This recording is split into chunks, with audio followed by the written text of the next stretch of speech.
Imagine treating yourself on your birthday. You've worked hard, saved up, and you're finally in Paris, ready for that one special keepsake from a legendary luxury store. But instead of champagne and silk scarves, you're met with a cold shoulder, judged by your simple travel clothes, and turned away like you don't belong. Humiliating, right? Now, imagine the person who experienced this is Dolores Jordan, 81 years young. And imagine the person she calls to share her hurt is her son, Michael Jordan. What happens next isn't just about settling a score. It's about a phone call that ignites a firestorm, a quiet decision that challenges the very definition of luxury, and a movement that proves dignity is the ultimate status symbol. Stick around, because this isn't just a story about a store. It's about changing the world, one open door at a time. The Paris sky wept softly as Dolores Jordan, celebrating her 81st birthday, walked the iconic Avenue Montaigne. After a lifetime of putting her children first, of pinching pennies and endless hard work, this trip, this moment, was just for her. She paused before a gleaming storefront, catching her reflection. Wind-tousled gray hair, a kind face etched with the lines of a long life and a long journey, dressed simply but neatly, black pants, comfy shoes, a plain blue sweater.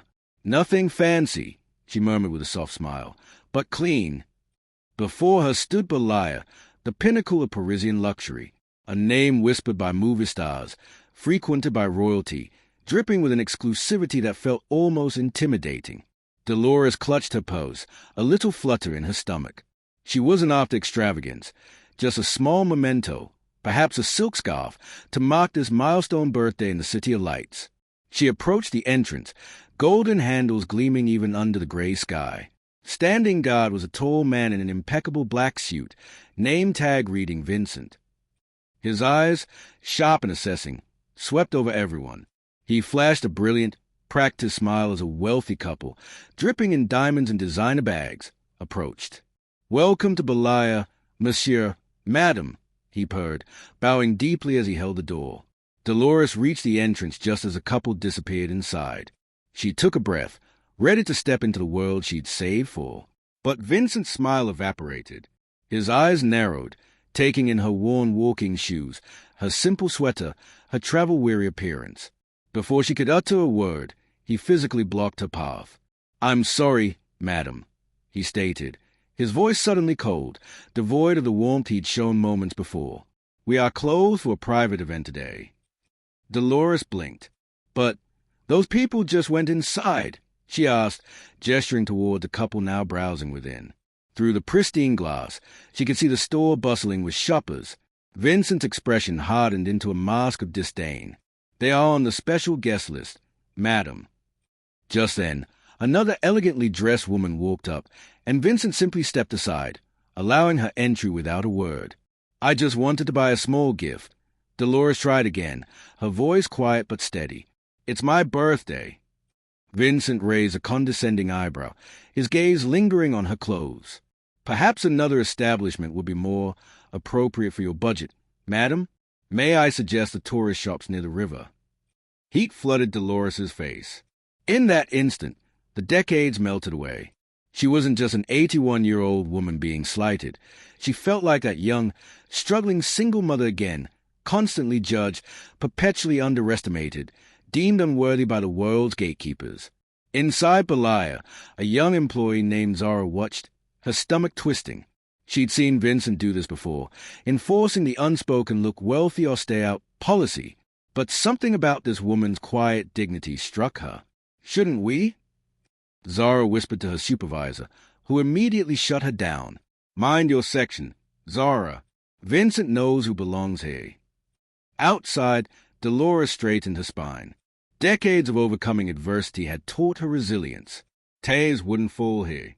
"I understand," she said, her voice even. "Thank you for your time."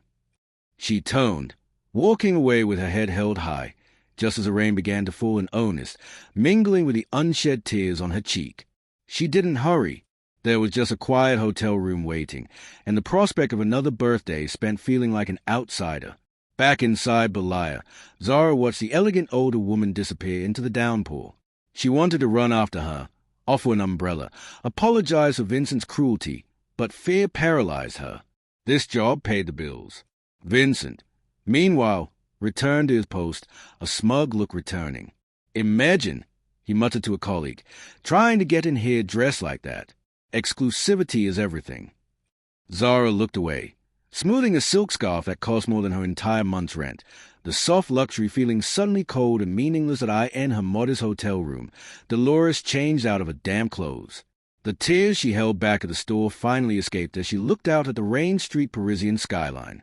81 years old, and the sting of prejudice still felt sharp. She saw the missed birthday messages from her children, but she wasn't ready to talk, not even to Michael. How could she explain this feeling, this persistent sense of not belonging? But Dolores Jordan wasn't one to wallow. She'd faced far worse than a snobby doorman. She'd raised 3 incredible children single-handedly, built careers against the odds, become a respected sports advocate in her later years. This insult wouldn't define her birthday. As midnight approached, her phone buzzed, a video call from Michael. Taking a deep breath, she composed herself, smoothed her hair, and answered with her brightest smile. "Hey, birthday girl." Michael's voice boomed, his face tired but happy, business charts visible behind him. "Hello, sweetheart," Dolores replied, forcing cheerfulness. "Working late. Wouldn't miss your call. How's Paris treating you? Get yourself something special." The question hung in the air. Dolores tried to maintain her smile, but a shadow flickered across her face. Michael, ever perceptive, leaned closer to the screen. "Mom, what happened?" "Nothing. Honey, just got caught in the rain." "Mom," his voice softened, but held an edge of steel. "You were never a good liar. Tell me." And so, Dolores recounted the story. The gleaming store, Vincent's smug face, the lie about the private event, the humiliating suggestion to try the tourist shops.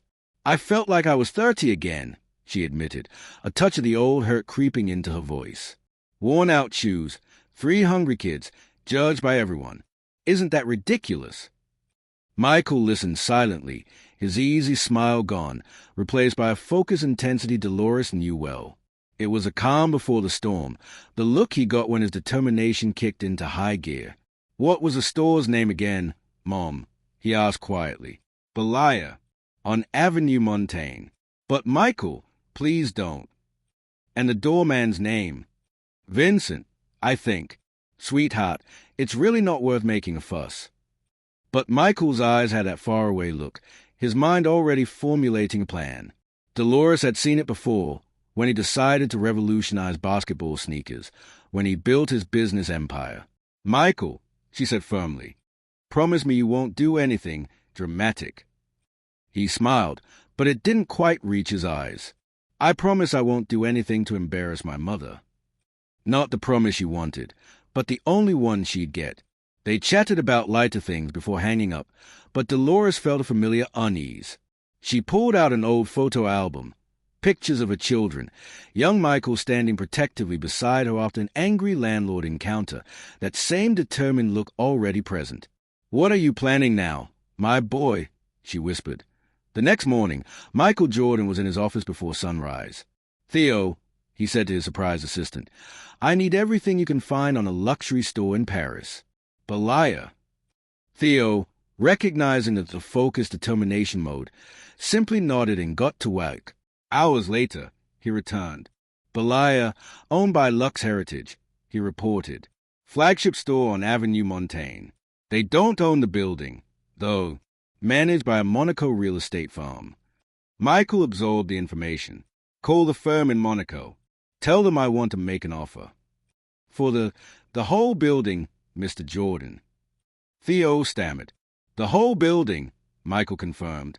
"And while you're at it, call Lux Heritage. Tell them I want to make an offer for Belia itself." Theo looked stunned. "Sir, are you sure? This is significant. Over a personal matter." Michael leaned back. "Theo, when I was 12, some kids bullied me. My mom marched into that school and didn't leave until the principal fixed it. She worked 5 jobs to feed us and never complained once." His voice was quiet, but resonated with unwavering resolve. "So, yes, I'm sure." Meanwhile, in Paris, chaos simmered at Belia. Staff huddled in whispering groups. Madame Dupont, the manager, looked pale and stressed. "I've just received unexpected news," she announced, her voice trembling. "The building has been sold." Gasps filled the room. "Sold? To who?" asked Marcel from Jewelry. "I don't know," she admitted. "But we operate as normal for now." Vincent, just arriving, scoffed. "Probably just some investor. Belaya is an institution. No one would dare change things." Zara wasn't so sure. As she arranged scarves worth more than her apartment, she thought of the woman in the rain, of all the others turned away. Could this? No, it was a crazy thought. By closing time, more news. "The store," Madame Dupont announced, her voice barely a whisper. "Belaya itself has also been sold. The new owner visits in 3 days to announce changes." Now, even Vincent looked worried. Zara walked home through the darkening streets, a strange mix of anxiety and hope churning within her while Belaya buzzed with speculation. Dolores explored Paris, trying to push the incident aside. But memories flooded back. Struggles in South Carolina, raising 3 kids alone, the constant judgments, the closed doors. She remembered the landlords who sneered, the banks who refused loans, the school officials who looked down on her children's second-hand clothes. She remembered 10-year-old Michael coming home with a black eye because kids mocked their poverty. She remembered telling him, "True worth isn't what you own, it's how you make others feel." And she remembered his solemn childhood promise. "When I grow up, I'll make sure no one ever looks down on you again. And I'll make people feel good, not bad." She smiled faintly. Her Michael always kept his promises, sometimes in astonishing ways. 3 days later, a knock on Dolores's hotel room door. A staff member presented a heavy, cream-colored envelope on a silver tray. Inside, an invitation engraved in gold. "You are cordially invited to a special event at Belaya, Avenue Montaigne, this evening at 7 p.m. Formal attire requested." Dolores stared. Belaya. This was Michael. "Oh, Michael," she sighed, half exasperated, half touched. She found the elegant black dress she'd packed just in case. "Well," she told her reflection, "looks like I'm going back to Belaya." That evening, Belaya was transformed. Closed to the public, it glittered under soft lights, filled with flowers, champagne, and the hushed tones of Paris's elite, designers, celebrities, tycoons, all summoned by the mysterious new owner. The staff, in formal attire, buzzed with nervous energy. Vincent stood ramrod straight at the door, welcoming the arriving limousines, bowing deeply to famous faces. At 6:55 p.m., Dolores's taxi arrived. She stepped onto the red carpet, holding her head high amidst the flashing cameras. Vincent, seeing only an elegant older woman, didn't recognize her. "Welcome to Belaya, madam," he beamed, bowing low. "Thank you, Vincent," Dolores replied, meeting his eyes directly. "How lovely to be welcomed this time." His smile flickered. Confusion clouded his eyes, but before recognition could fully dawn, Dolores swept past him. Inside, the atmosphere crackled. Zara spotted Dolores and offered a small, apologetic smile. Dolores nodded back. At precisely 7 p.m., the lights dimmed. "Ladies and gentlemen," a voice announced, "please direct your attention to the grand staircase for a special announcement from the new owner of Belaya." All eyes turned. A figure appeared at the top. Gasps rippled through the crowd. Madame Dupont looked faint. Vincent froze, recognition finally hitting him like a physical blow. Zara's eyes widened. Dolores whispered, "Oh, Michael, what have you done?" Michael Jordan stood there, impeccably tailored, commanding the space. The crowd was stunned into silence. He was a new owner, the basketball legend, the sneaker mogul. What did he want with Belaya? He descended the stairs slowly, accepted a glass of champagne, but didn't drink. "Good evening." His voice resonated through the store. "Thank you for coming." He acknowledged the confusion. "I know you're wondering why someone in sports and sneakers is interested in Parisian luxury." He paused. "But before I explain, I'd like someone very special to join me. Mom, please come up." All eyes swiveled to Dolores. Gracefully, she moved through the parting crowd, giving Vincent a pointedly gentle nod as she passed. Michael took her hand. "This is my mother, Dolores Jordan," he announced proudly. "The strongest person I know." Polite applause rippled. "3 days ago," Michael continued, his voice steady, "my mom came here on her 81st birthday to buy a gift. She was turned away, not because the store was closed, but because she didn't look like she belonged." A collective murmur swept the room. Eyes darted towards Vincent, who looked like he wished the floor would swallow him. "I didn't buy Belia just because my mom was treated poorly," Michael clarified. "But it made me think about what luxury really means." Madame Dupont started to apologize, but Michael gently stopped her. "This isn't about punishment. It's about possibility." He shared the story of his mother working 5 jobs, of the doors closed to her because she didn't look the part. "Today," he declared, his voice ringing with conviction, "that changes. Not just for my mom. For everyone who's ever felt judged by appearance, not character." Zara felt goosebumps rise. This was bigger than business. Months turned into a year. Project Dolores wasn't just a success, it was a phenomenon. Other luxury brands worldwide began launching similar initiatives. Retail schools added Dignity Committee case studies. Hospitals, government offices, the ripple effect was astonishing. Dolores became an unlikely icon, gracing magazine covers, speaking about respect. Vincent, profoundly changed by his month at the shelter, became an advocate, teaching job skills to residents there and training other retail staff. Zara became a global director for Belia's expanding, inclusive empire. At a 1-year anniversary event, Michael shared the final piece, the story of his own rejection, years ago, trying to buy his mom that birthday scarf.